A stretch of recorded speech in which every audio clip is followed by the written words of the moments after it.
শিব জ্ঞানে জীব সেবা কথাটার সাথে আমরা প্রত্যেকেই পরিচিত। এর অর্থ কী?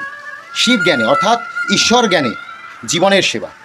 ঈশ্বরকে যেরকম আমরা নিত্য পুজো দিই, সেরকম জীবন অর্থাৎ কোনো পশু পাখি মানুষ গাছ যার জীবন আছে সেই জীবনের সেবা অর্থাৎ তাকেও নিত্য সেবা দিতে হয়। ঈশ্বরকে যেরকম আমরা অল্প দিলেও ঈশ্বর সন্তুষ্ট। অল্প দাও, তোমার সামর্থ্য অনুযায়ী দাও, কিন্তু দাও। যার জন্য আগেকার দিনে বাড়িতে ভিখারি এলে কেউ ফেরাতো না, অল্প হলেও দিত। কেউ ব্রাহ্মণ এলে তাকে না খাইয়ে ছাড়তো না, অল্প হলেও খাওয়াতো, স্বার্থ অনুযায়ী সামর্থ্য অনুযায়ী। এবং শিব জ্ঞানে জীব সেবা অর্থটাই তাই। আমরা বলি কিন্তু করি কি? আবার অনেক সময় দেখি যে বিভিন্ন জায়গায় পুজোর সময় বাড়ির পরা পুরনো জামাকাপড়গুলো দিচ্ছে, দিয়ে বলছে আমরা সেবা করছি। ফেসবুকে অনেক বড় বড় করে ছবি দেখি। এটা কি সেবা? না। আমরা ঈশ্বরকে পুরনো দিই না। আমি আমার মাকে পুরনো দিই পড়তে, দিই না। তাহলে তাহলে ওই মানুষগুলোকে কি করে দেব? ওর মধ্যে জীবন আছে।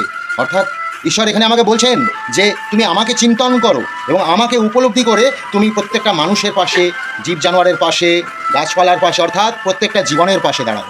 এইভাবেই আমাদের সমাজটা সুন্দর হতে পারে। আবার অনেক সময় নিত্য পূজার জায়গায় আমরা সপ্তাহে একদিন শিব মন্দিরে জল ঢালতে যাই, বা বৃহস্পতিবার যেরকম লক্ষ্মী পূজা করি সেরকম সামর্থ্য আমার নেই যে আমি প্রতিদিন সেবা করব। তো আমি সপ্তাহে একদিন বা মাসে একদিন বা দুর্গাপূজার মতন বছরে একদিন মানুষের সেবা করব। অর্থাৎ আমি যদি 10টা নতুন কিনি, আমি একটা অন্তত কোনো অসহায় ব্যক্তিকে নতুন দেব। অর্থাৎ সেবা করব। সেবা করব অর্থাৎ নিত্য পূজা বা পূজা কোনো না কোনোভাবে তার প্রতি পূজা অর্থাৎ ঈশ্বরকে নিবেদন করব।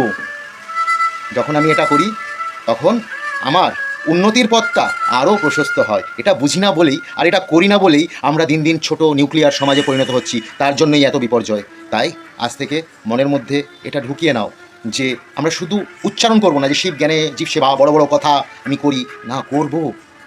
যদি সম্ভব হয় নিত্য পূজার মতন প্রতিনিয়ত একটু একটু করে করব।